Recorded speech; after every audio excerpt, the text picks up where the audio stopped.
mais. Aleluia, melhor. Nós vamos ler primeiro Ageu capítulo 1. Louvado seja o nome do Senhor. Ageu capítulo 1, versículo 7 e o 8. Depois nós vamos ler o 2, o versículo 9. Amém? Aleluia. Todos encontraram? Amém. Nos diz assim, Ageu capítulo 1 e o versículo 7 e 8 diz assim: assim diz o Senhor dos Exércitos, aplicai o vosso coração aos vossos caminhos, subi ao monte e trazei madeira e edificai a casa e dela me agradarei e eu serei glorificado, diz o Senhor. Capítulo 2, verso 9. E a glória desta última casa será maior do que a da primeira, diz o Senhor dos Exércitos. E neste lugar darei a paz, diz o Senhor dos Exércitos. Levante para as mãos essa noite. Pai, a ti a honra, agora, o louvor e toda a nossa adoração. Senhor, obrigado por tudo que o Senhor já fez. Obrigado pela tua presença, por esta oportunidade, por esse privilégio que o Senhor nos dá de estarmos aqui. Eu quero te agradecer. Nesse momento é nos dar a oportunidade de ministrar a tua palavra. Fale conosco, continue falando conosco. Permita mais esta noite entendermos a tua palavra e sermos alimentados por ela. Essa é a nossa oração de humilhação a ti. E já te agradecemos, crendo na tua resposta. Se assente adorando a Deus, meu irmão.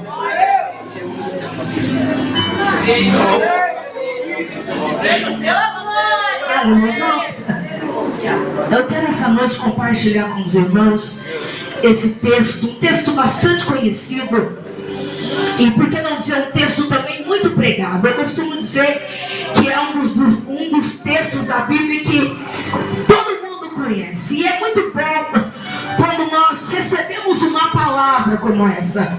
É muito bom quando o Senhor levanta profetas, quando o Senhor usa instrumentos dele e nos entrega uma palavra de vitória, uma palavra de restauração. E quando nós vemos o livro de Ageu, nós vamos ver o Senhor levantando o profeta para entregar uma mensagem ao povo. Eu costumo dizer que é um povo que conhecia o Senhor. Quando eu olho para o livro de Ageu e começo a meditar na história, eu costumo dizer que se hoje, no dia de hoje, nós tivéssemos o privilégio, a oportunidade de ouvir algumas coisas que o Senhor fez durante a trajetória desse povo, nós ficaríamos maravilhados de saber, porque foi um povo que teve experiências com Deus. E eu vou muito mais além em dizer um povo que viu as mãos de Deus de forma extraordinária. Mas quando eu leio esse texto, irmãos, eu trago algo ao meu coração. A gente sabe que o segredo da nossa vida ser abençoada, o segredo do nosso progresso, o segredo de termos um ministério abençoado, o segredo de vermos as mãos de Deus a nosso favor, não está em nós ocuparmos um lugar na sociedade, não está em termos uma vida próspera, não está em sermos o melhor, não, meu irmão, muito pelo contrário. O segredo de vermos as mãos de Deus, de vivermos as suas promessas, está em nós sermos fiéis a Deus, está em nós termos uma vida de fidelidade ao Senhor, está em nós termos comunhão com Deus e servir a Deus. É aí que está o segredo. Porque a Bíblia diz que o Senhor, Ele confirma os passos do homem bom. Quando o homem é fiel a Deus, o Senhor confirma os seus passos e lhe abençoa. Mas quando o ser humano, ele decide traçar o seu caminho, quando o ser humano decide tomar as suas próprias decisões, quando o ser humano para e diz assim, eu quero as coisas do meu jeito, ele corre o risco de não viver aquilo que Deus tem. E agora, quando nós meditamos na história desse povo, você vai ver que era um povo que, quando a situação estava crítica, eles clamavam ao Senhor. E quando tudo ia bem, eles esqueciam de tudo que o Senhor havia feito. E isso não foi uma, nem duas, nem 3 vezes. E agora chega um momento na história desse povo que o Senhor então começa a levantar profetas. O Senhor começa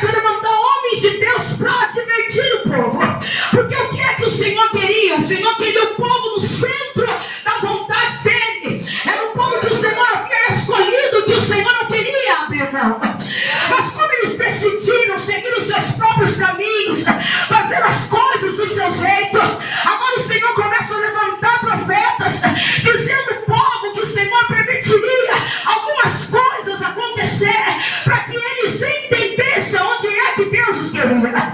E um desses profetas foi Jeremias.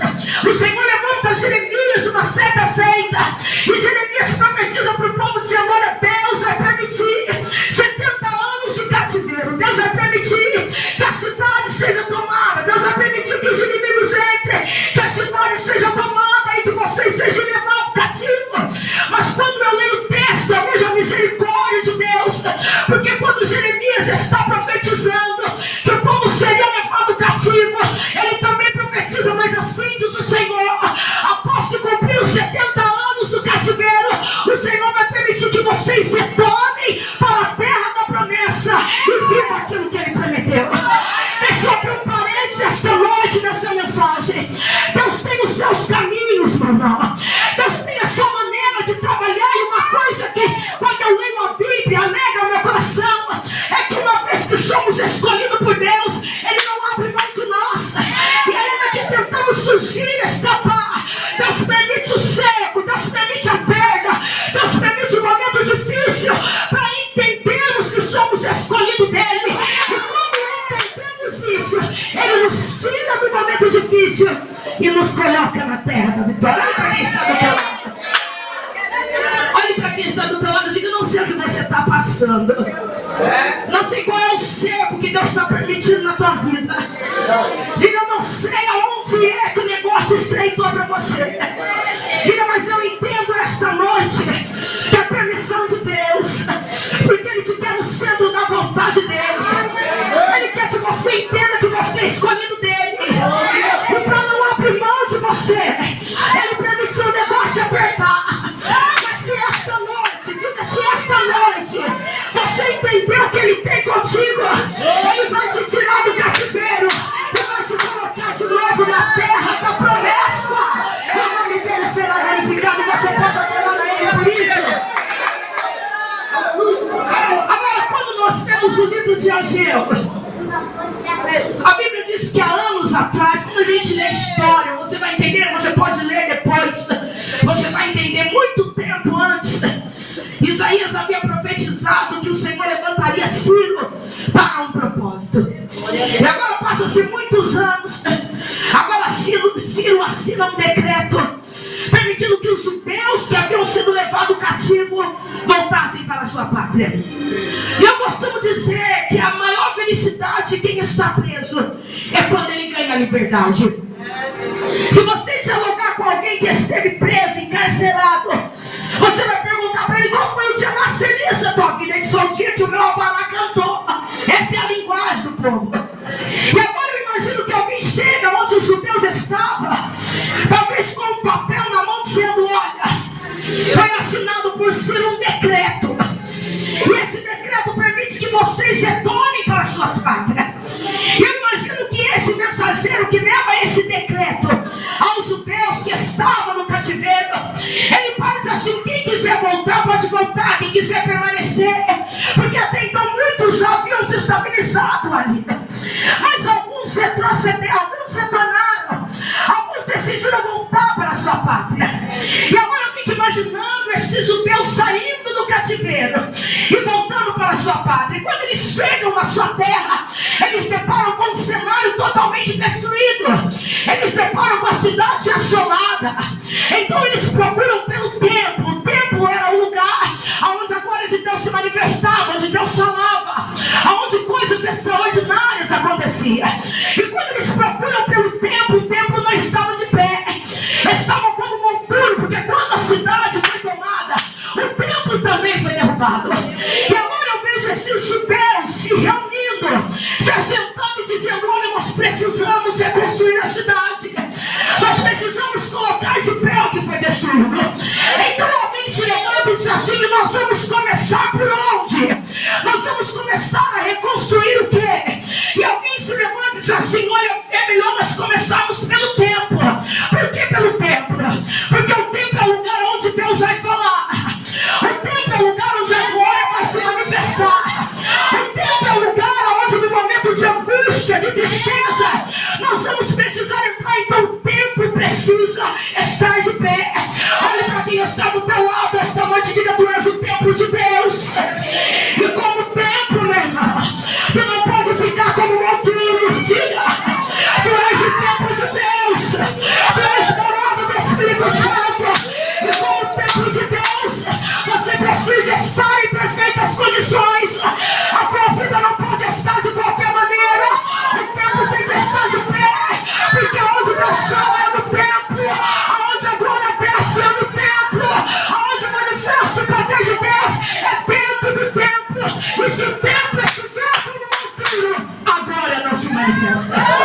texto, eu vejo agora os judeus com um objetivo.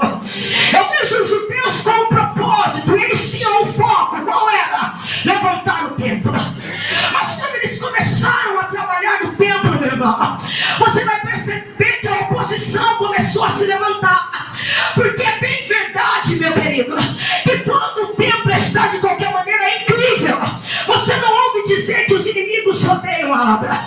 Enquanto o templo estava como monturo, como lixo, você não ouve dizer que os inimigos se opunham contra o templo. Mas o dia que os judeus colocaram um propósito, um objetivo e disseram: nós vamos colocar o templo de pé, os samaritanos e os vizinhos se levantaram contra a obra. Aí eu abro a Bíblia, meu irmão, e trago para o nosso dia de hoje, e quero explicar para você por que é que você passa por tanta afronta na tua vida, por que é que você passa por tanta humilhação, porque quando a tua vida estava de qualquer maneira, o inferno não estava nem aí para você. Mas o dia que você disse: Deus, eu quero um compromisso contigo, te servir de verdade, parece que a secretaria toda do inferno decidiu investir contra a tua vida. Só que eu tenho uma palavra de Deus para você esta noite. Tu és igreja de Deus, tu és templo do Senhor, e a minha Bíblia diz que as portas do inferno não prevalecem contra a igreja. Olhe para quem está do teu lado, meu irmão. Olhe para quem está do teu lado e diga: fique tranquilo, meu irmão. Aleluia, diga: fique tranquilo. Tu és templo de Deus, tu és casa de Deus, e as portas do inferno não vão prevalecer contra você. Pode se levantar calúnia, acusação, perseguição, o que for, enquanto tu fores templo de Deus, nada disso vai prevalecer contra a tua vida. Agora entenda, meu irmão. Eles começaram tão bem, porque a gente começa muito bem. A gente começa no jejum, na oração. Só que nós estamos sujeitos a enfrentar a oposição. Agora, quando eu leio o texto, eu vejo os judeus começando tão bem, tão entusiasmados, dizendo: olha, o templo vai ficar de pé, nós vamos reconstruir o que foi derrubado. Só que agora levanta os samaritanos e os vizinhos e começam a se opor contra a obra. E quando nós lemos a história, você vai ver que alguns se opunham fisicamente. E aí, quando eu olho para a Bíblia, eu encontro 3 erros aqui que os judeus cometeram, que eu e você não podemos cometer. O primeiro erro, meu irmão, eles deram vazão à oposição. Quando os samaritanos e os vizinhos começaram a se levantar, eles tiraram os olhos do objetivo, eles tiraram os olhos da construção, e a oposição começou a falar mais alto. E quando a oposição começou a falar mais alto, o que é que eles fizeram? Eles abandonaram a construção do templo. O que é que eu aprendo nessa palavra? Sempre vai existir alguém que vai se levantar contra a tua construção, meu irmão. Sempre vai se levantar alguém que vai olhar para você e vai dizer: tu não tem chamado para pregar, tu não tem chamado para ser obreiro, tu não tem chamado para ministrar, tu não tem chamado para cantar. Mas e daí, meu irmão? A minha Bíblia diz que o meu Deus, Ele não chama quem sabe, Ele capacita quem não sabe, meu querido. Deixa eu dizer algo para você: todas as vezes que alguém tentar te desanimar, entenda que é estratégia da oposição. Agora você não pode tirar os olhos do teu objetivo. Deixa eu falar o que quiser, deixa eu criticar. Quem te chamou foi Deus, meu irmão, e Ele é quem garante a tua chamada. Primeiro erro, meu irmão, deram vazão à oposição.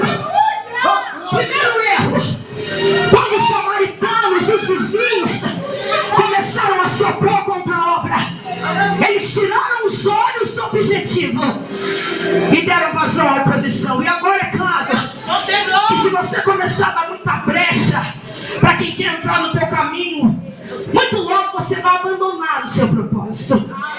Se você começar a dar muita vazão para alguém que diz assim: não vai dar certo, muito logo você vai desistir, meu irmão. Agora você tem que ser firme. E os judeus a princípio não foram firmes. E agora eles abandonam uma construção, deixaram de lado luxuosos. Eles estavam tão entusiasmados, estavam dando o melhor de si para a obra de Deus. Eu imagino eles trabalhando e dizendo: aqui é para o Senhor, então nós vamos dar o melhor. Só que quando levantou a oposição, eles abandonaram a construção do templo. E agora eles começaram então a construir casas luxuosas. Agora o objetivo não era mais o templo. Agora o propósito não era mais, pastor, a casa de Deus. Agora o melhor não era mais para Deus, e sim para aquilo que satisfazia o ego e a carne. E a carne se alegrava, o coração satisfazia, o ego satisfazia, porque eles estavam construindo casas luxuosas, coisas de valor. Só que tem um detalhe: as coisas passaram a dar errado. Eles não tinham mais retorno no que eles faziam. Eles trabalhavam, e o salário não era o suficiente. Semeavam na hora de colher, parecia que não tinham semeado. Nada mais estava dando certo para os judeus. E agora, quando o povo sai do Egito lá atrás, o Senhor dá uma ordem a Moisés que todo primeiro dia de cada mês era considerado o dia do sacrifício. Então todo primeiro dia de cada mês o povo se reunia em volta do altar para oferecer sacrifício ao Senhor.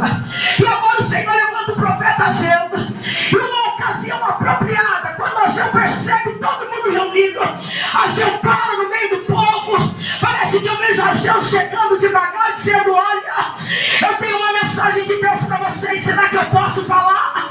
E todo mundo para ouvir o profeta Ageu. E Ageu, então eu imagino Ageu andando no meio do povo, em volta do altar, dizendo: olha, eu andei analisando a vida de vocês, e parece que as coisas não estão indo como deveria. Não é assim. E todo mundo para ouvir o profeta. E Ageu então começa a trazer a realidade à vida do povo. Ageu diz assim: olha, vocês plantam tanto, e por incrível que pareça, na hora da colheita, parece que vocês não conseguem colher o que é certo. Outros trabalham, eu vejo vocês dando a vida no trabalho, mas o salário que vocês recebem parece que põe um saco furado, parece que não dá certo. Parece que eu vejo Ageu parando no meio do povo e dizendo assim: eu estou falando a verdade, se eu estiver errado, por favor, vocês me interrompam. Só que o povo abaixa a cabeça, porque era verdade. O povo então para ouvir Ageu, e Ageu diz assim: olha, deixa eu dizer algo para vocês. Eu sei porque é que as coisas não estão dando certo. Alguém olha e diz: você sabe? Ageu diz: eu sei. Eu sei porque é que vocês não estão tendo retorno. Parece que eu vejo Ageu parando no meio da congregação e dizendo: quer saber? Vocês tinham tudo para vencer, mas não está acontecendo, e eu sei por quê. E alguém então se levanta e diz assim: por que, Ageu? Ageu sabe por quê? Porque a casa de Deus está deserta. E parece que eu vejo Ageu sentando e dizendo assim: olha, medite aqui comigo o que está acontecendo. Vocês saíram do cativeiro, Deus trouxe vocês de volta, e vocês chegaram tão entusiasmados, começaram a dar o melhor de vocês pela obra, trabalhavam com tanta alegria, com tanto entusiasmo, mas de repente, devido à oposição, vocês abandonaram a construção do templo, deixaram as coisas de Deus de lado e estão buscando aquilo que satisfaz o ego de vocês. Por isso que nada está dando certo.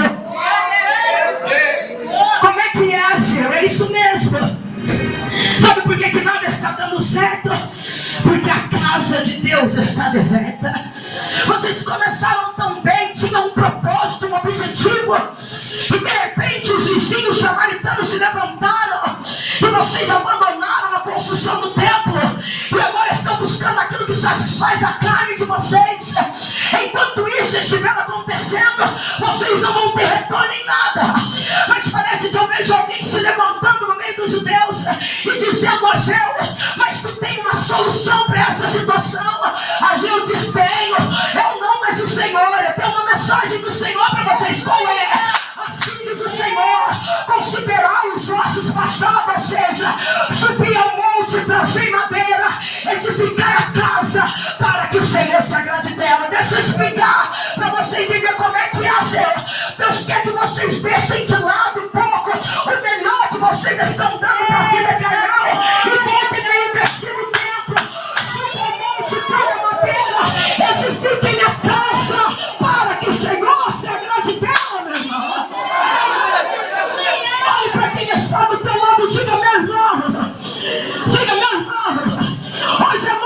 edificar o templo, meu querido. Diga, o melhor da tua vida tem que ser pro Senhor. Diga para quem está do teu lado. O melhor da tua vida tem que ser para a obra de Deus, meu irmão. Nós investimos em tantas coisas.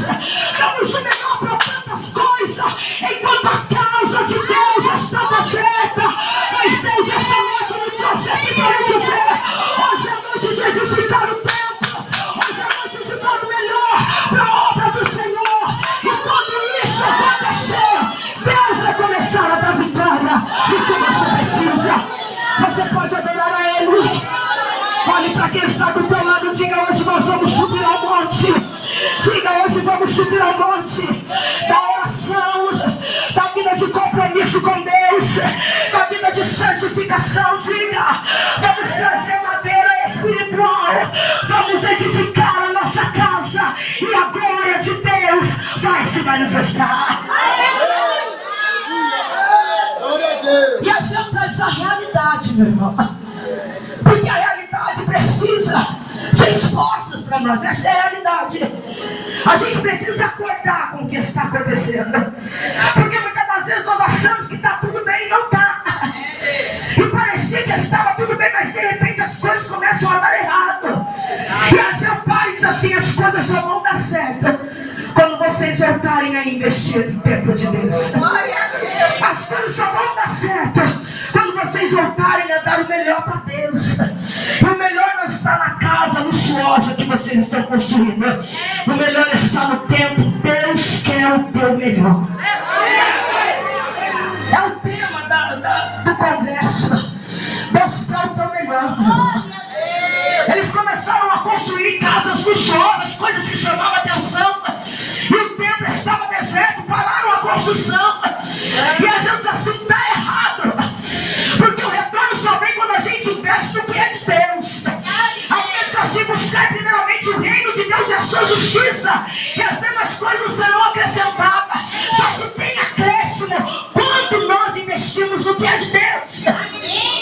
E quando o Ageu ele entrega essa mensagem para o povo então inclina o coração a obedecer.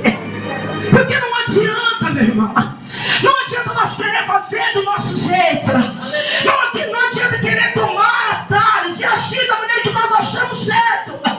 Temos que fazer do jeito que a Bíblia nos instrui. E quando o Ageu entrega a mensagem, uma mensagem dura, imagine você, um profeta, chegar para você e dizer: nada vai dar certo para você enquanto você não investir nas coisas de Deus.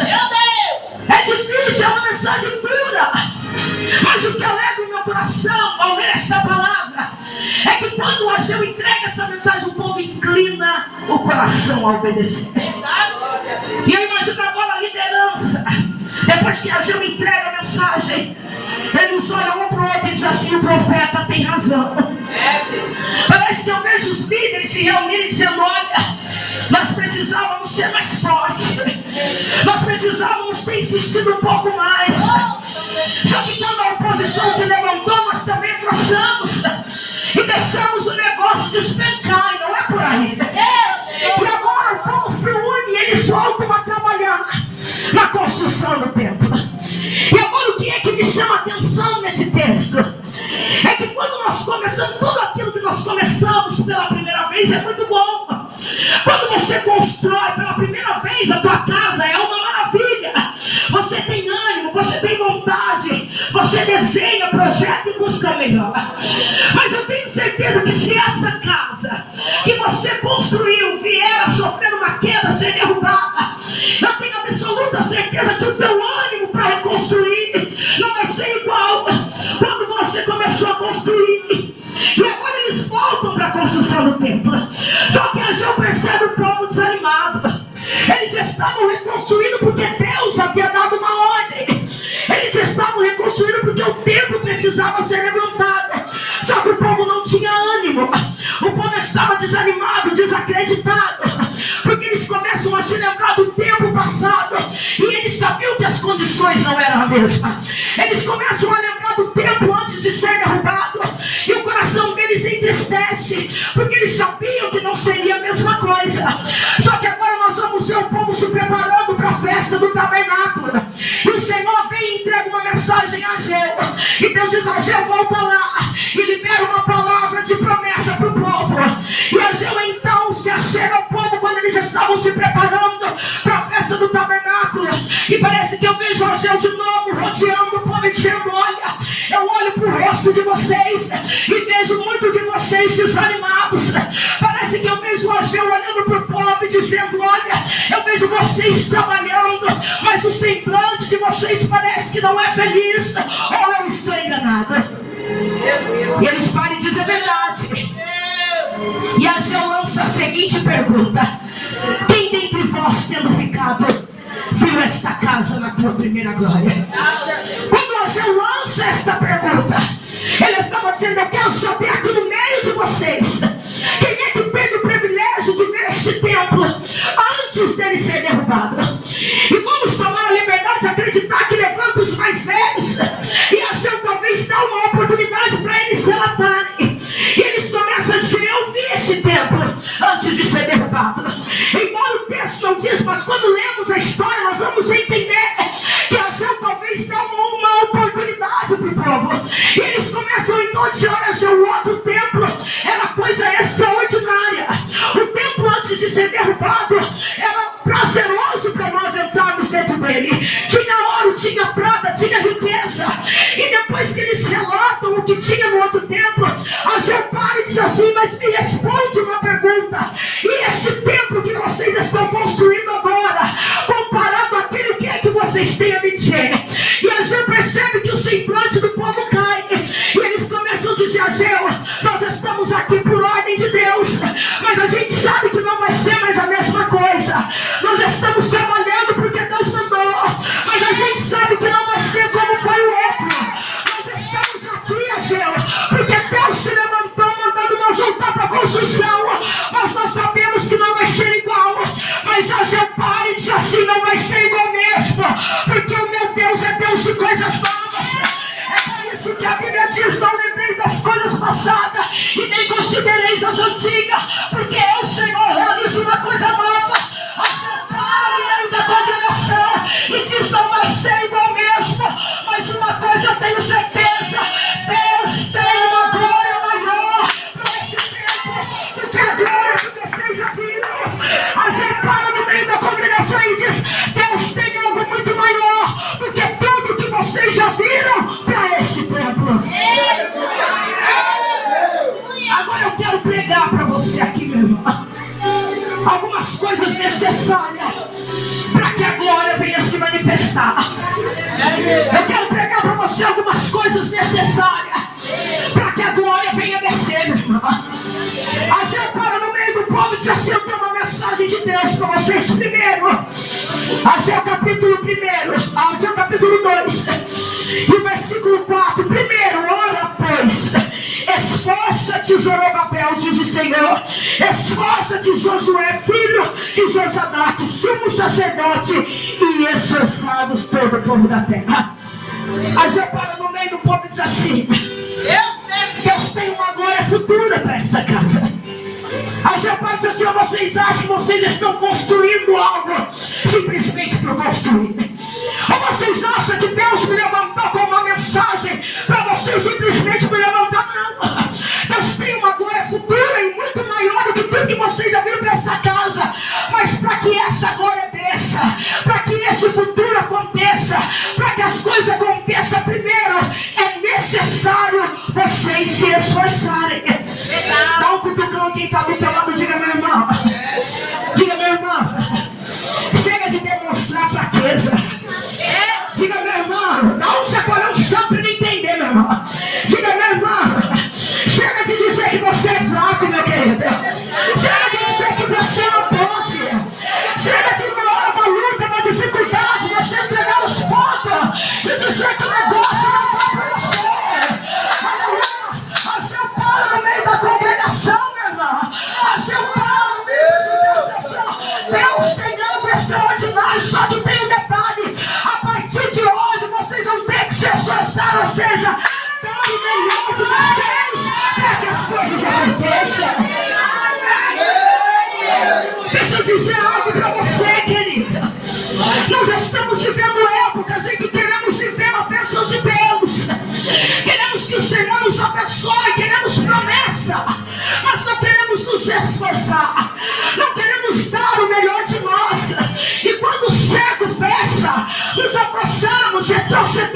e dizemos: eu não tenho capacidade para isso. E era esse o pensamento dos judeus. Eles estavam desanimados, eles estavam enfraquecidos, olhavam para o homem e diziam: não dá para ser como era antes. Mas o Senhor levanta a céu e diz assim: olha, se vocês se esforçarem e se vocês derem o melhor de vocês, Deus vai colocar o templo de pé e a glória dele vai se manifestar e o nome dele será glorificado. Só tem vitória quem se esforça, meu irmão. Só tem vitória, meu querido, quem tem ânimo para lutar. Só tem vitória quem tira a força da fraqueza. Só tem vitória quem na hora da luta encara a batalha. Só tem vitória, meu irmão. Quem se mostra fraco, a Bíblia diz assim: se mostra fraco, a tua força é pequena. Só vive a glória de Deus, meu irmão. Quem se esforça no meio da batalha. Eu venho esta noite como profeta de Deus sobre a tua vida.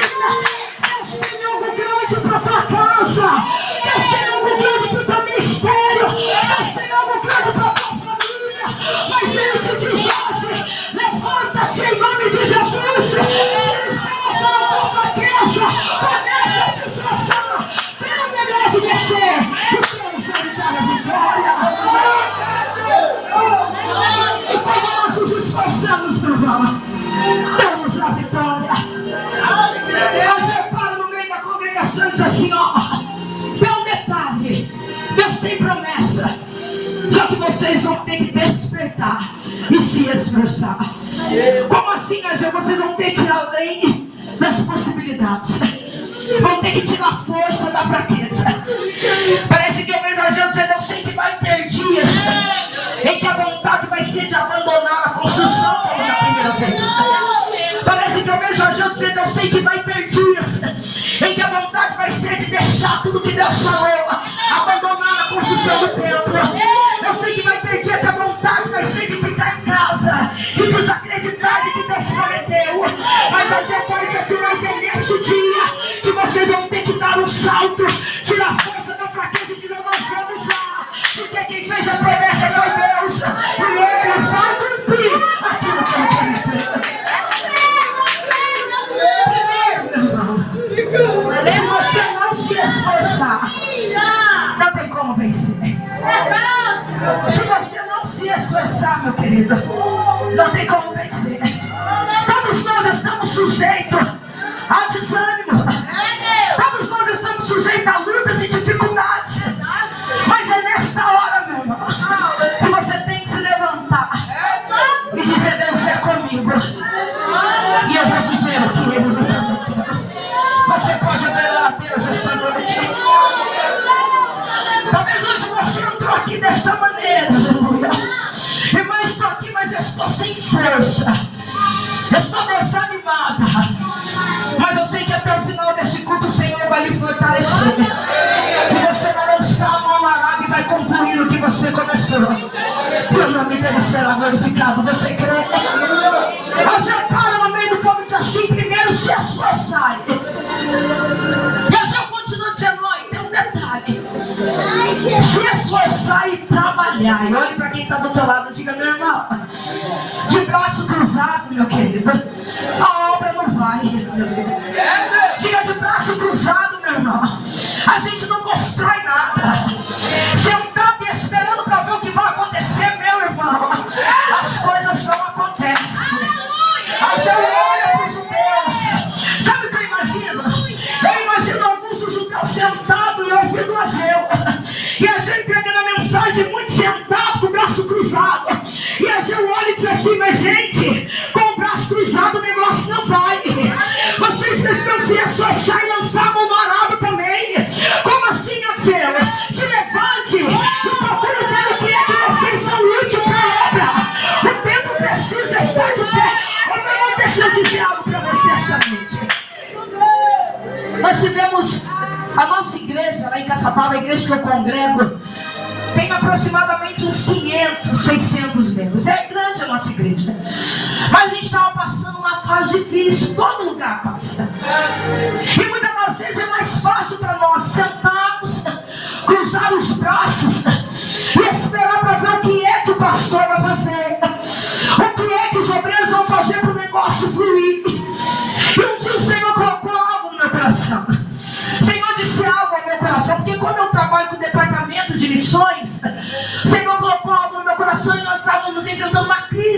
financeira muito grande. A nossa igreja ainda está em processo de reforma.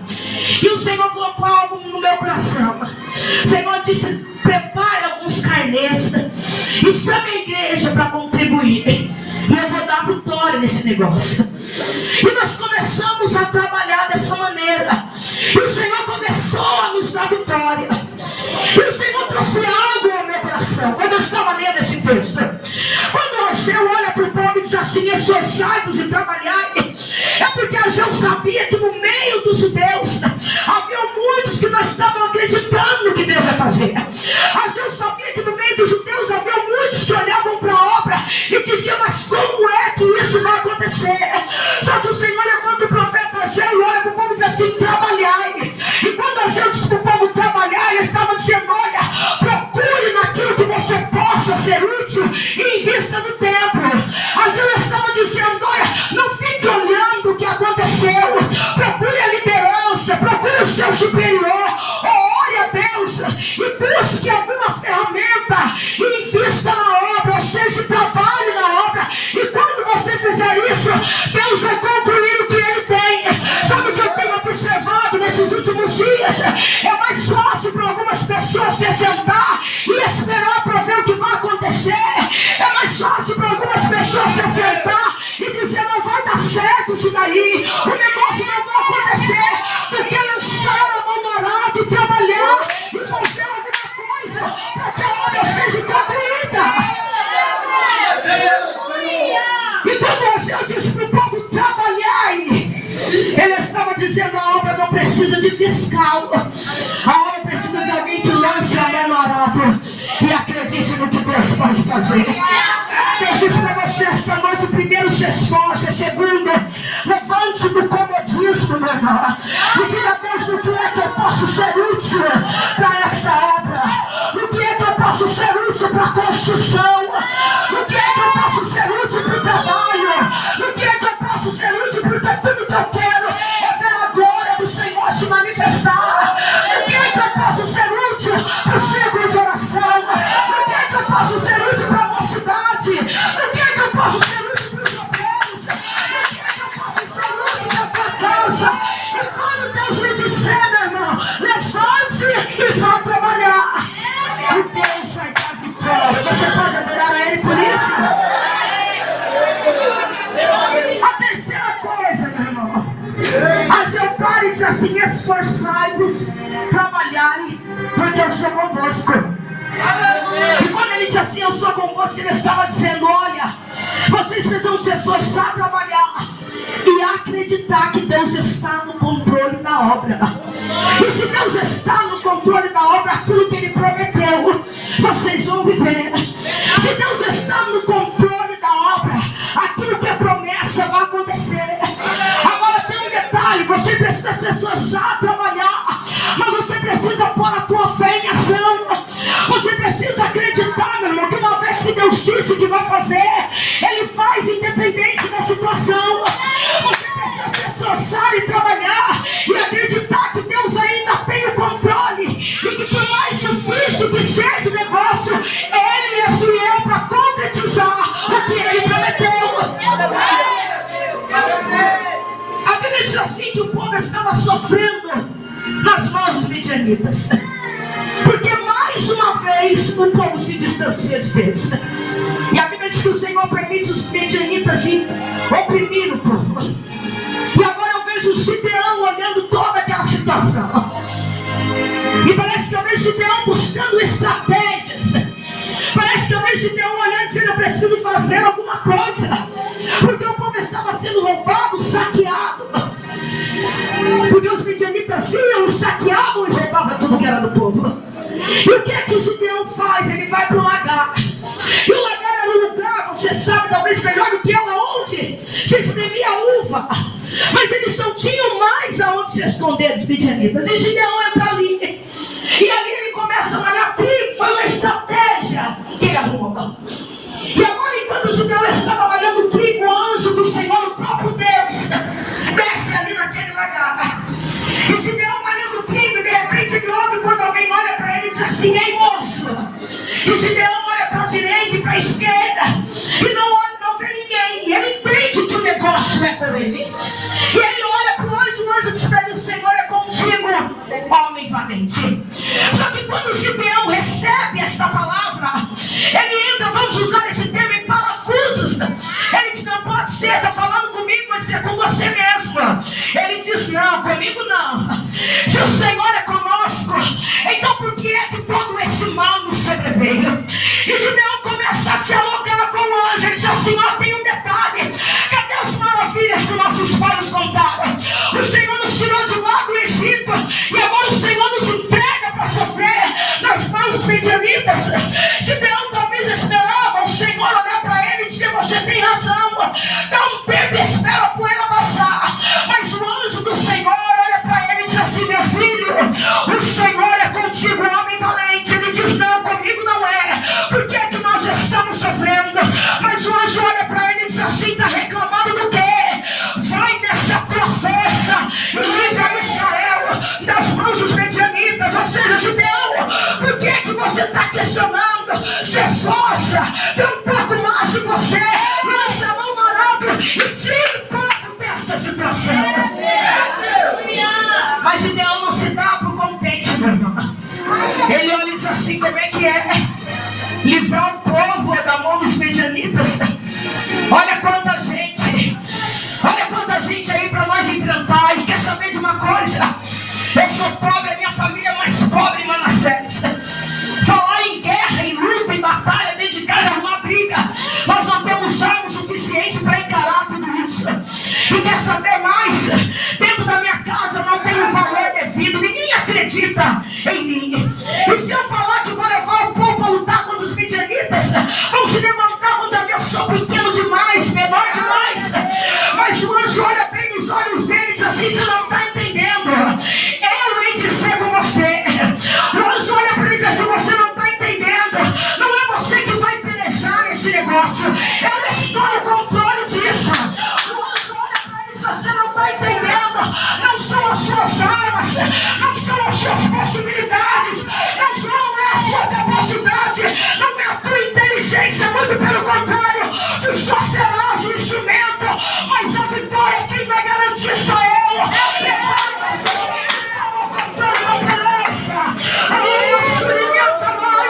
Deixa eu dizer algo para você.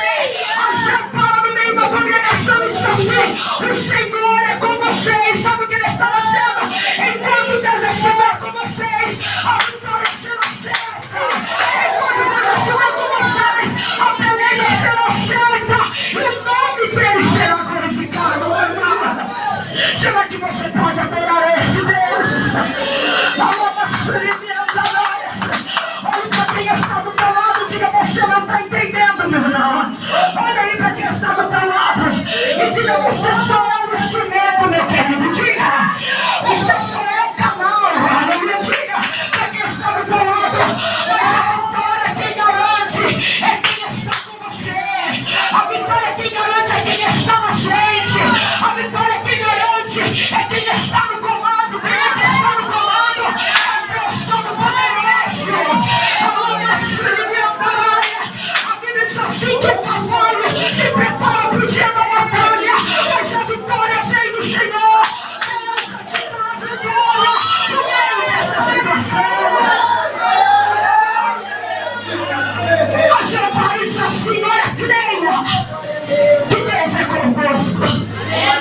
Esforçados de trabalhar e creia que Deus é convosco.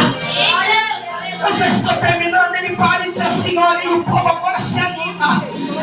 Por que a notícia é melhor do que Deus chegar para você e dizer: eu sou com você? Aleluia. Que notícia é melhor, meu irmão? Que notícia é melhor do que você entrar numa batalha tremenda e Deus levantar e dizer: eu sou com você? Que é coisa melhor. O ânimo da gente vai lá em cima. Não é assim, o negócio trava. Mas quando Deus vem e diz: eu sou com vocês, tudo muda.